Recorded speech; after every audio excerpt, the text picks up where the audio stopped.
En la historia de las naciones, la verdad es que hay pocos dramas tan intensos como el de un país que decide entregar su soberanía y al poco tiempo descubre que ha cometido un error, pero un error catastrófico. Bueno, pues esta es la historia de la República Dominicana, de su anexión a España y de la guerra sangrienta que tuvo que librar para recuperar lo que básicamente había regalado. Y estas son las preguntas que nos van a guiar en todo esto. Vamos a analizar cómo una promesa que parecía de prosperidad acabó convirtiéndose en una auténtica pesadilla de opresión, y cómo, de esa misma pesadilla, surgió una identidad nacional más fuerte que nunca. Vale, vamos a meternos de lleno. Todo esto arranca con una nación muy joven que sobre todo buscaba estabilidad. El presidente de entonces, Pedro Santana, estaba convencido de que la única salida era volver a la antigua metrópole, así que impulsó la anexión a España. Lo que se le vendió al pueblo dominicano era, la verdad, un sueño. Se prometía orden en un país que llevaba años de inestabilidad. Se prometía una moneda fuerte de plata para cambiar el devaluado peso local y, en general, un progreso que iba a modernizar toda la nación. Sobre el papel, parecía la solución perfecta. Pero claro, la realidad no tardó nada en mostrar su cara más amarga. La madre patria no llegó como una protectora, para nada. Llegó como una fuerza de ocupación que chocó de una forma brutal con lo que la gente esperaba. Y es aquí, justo aquí, donde la historia da un giro muy oscuro. Esta cifra es la clave de todo. La primera gran traición, 250-1. Esa fue la tasa de cambio oficial que se impuso. Por cada 250 pesos dominicanos, que ya estaban devaluadísimos, el gobierno español entregaba un solo peso de plata. Un desastre económico, vamos, y encima decretado por ley. Esta estafa monetaria fue absolutamente devastadora. Significó la ruina para los pequeños comerciantes y sobre todo para los campesinos del Cibao, que eran el verdadero motor económico del país. Vieron cómo el trabajo de toda una vida, pues, se evaporaba. Así de simple. Pero el golpe no fue solo económico, que va, fue una humillación nacional muy profunda. Los generales que habían luchado 17 años por la independencia fueron de repente marginados. Los puestos de poder se entregaron a burócratas españoles que trataban a la gente de allí con un desprecio que hirió el orgullo nacional hasta el fondo. Y este término, reservas provinciales, lo resume todo a la perfección.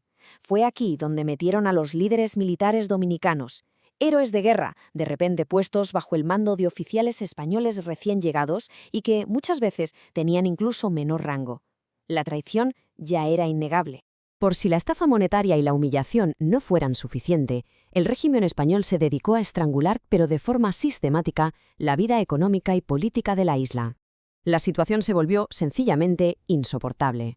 El retroceso fue brutal, no hay otra palabra. Se pasó de una república con una libertad comercial relativa a un monopolio colonial que asfixiaba todo. España impuso que solo los barcos españoles podían comerciar, restringió puertos clave, impuso unos aranceles desorbitados.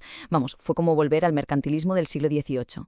Y esto, claro, afectó directamente al corazón de la economía, el tabaco. El proteccionismo español bloqueó a sus principales compradores, que estaban en Alemania e Inglaterra. El resultado, la ruina total para los productores del Cibao, que era la clase más dinámica y próspera de todo el país. Y en lo político, la cosa fue a peor. Se declaró un estado de guerra permanente. La Constitución suspendida. La voluntad del capitán general español se convirtió en la única ley, eliminando de un plumazo derechos fundamentales como el de reunión o la libertad de expresión. Así que, aquí está el punto crucial. Todo este despotismo español tuvo un efecto que nadie se esperaba. Consiguió lo que nadie había logrado antes.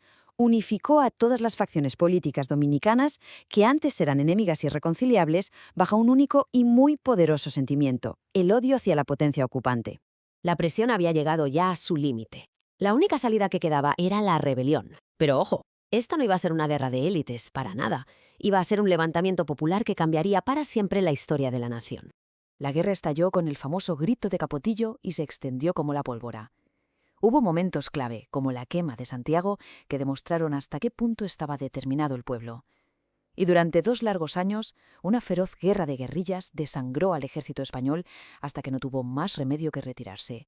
Y de esta guerra del pueblo surge una figura que es legendaria, Gregorio Luperón, un joven de origen muy humilde que, con un genio militar innato, se convirtió en la espada y el alma de la Restauración, desafiando por completo el control de las élites de siempre.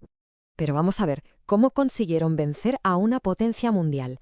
Pues no fue con grandes ejércitos, sino con inteligencia. Usaron tácticas de guerrilla, emboscadas, una guerra de desgaste constante, evitando siempre el combate directo, y contaron con un aliado letal e inesperado, el llamado general Ciédere. Las enfermedades tropicales causaron muchísimas más bajas entre los españoles que las propias balas. La victoria militar fue solo el principio de todo. La Guerra de la Restauración tuvo un impacto muchísimo más profundo, forjó una nueva conciencia nacional y puso las bases de lo que hoy es la República Dominicana moderna. Esta fue, sin ninguna duda, una guerra que vino desde abajo. El ejército restaurador estaba formado en un 70% por campesinos. Fue el pueblo en armas, financiado por la burguesía del Cibao, el que luchó y ganó esta guerra. Por eso, muchísimos historiadores la consideran la verdadera independencia. Porque a diferencia de la de 1844, que fue un movimiento más de élites, la Restauración fue la expresión de la voluntad de toda una nación como un colectivo, que decidió tomar las riendas de su futuro sin que nadie la tutelara.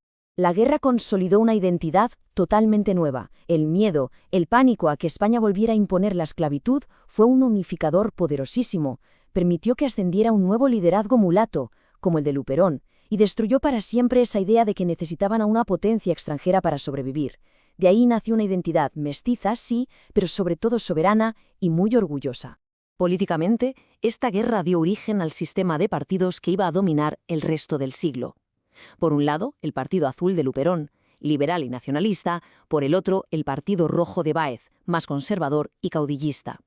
La lucha por el poder iba a tomar, a partir de aquí, una forma completamente nueva. El legado final es una paradoja. La guerra dejó el país en ruinas, sí, devastado, pero con algo muchísimo más valioso, una confianza en sí mismo que nunca antes había tenido. La victoria contra España demostró que la República Dominicana no era un experimento fallido, sino una realidad irreversible. Y terminamos con una pregunta para la reflexión. La Restauración fue un momento de unidad increíble que forjó una identidad, pero una vez que se expulsa el enemigo común, ¿pudieron los dominicanos superar esas divisiones internas que seguirían marcando su historia? Esa es una cuestión que, la verdad, sigue resonando hoy en día.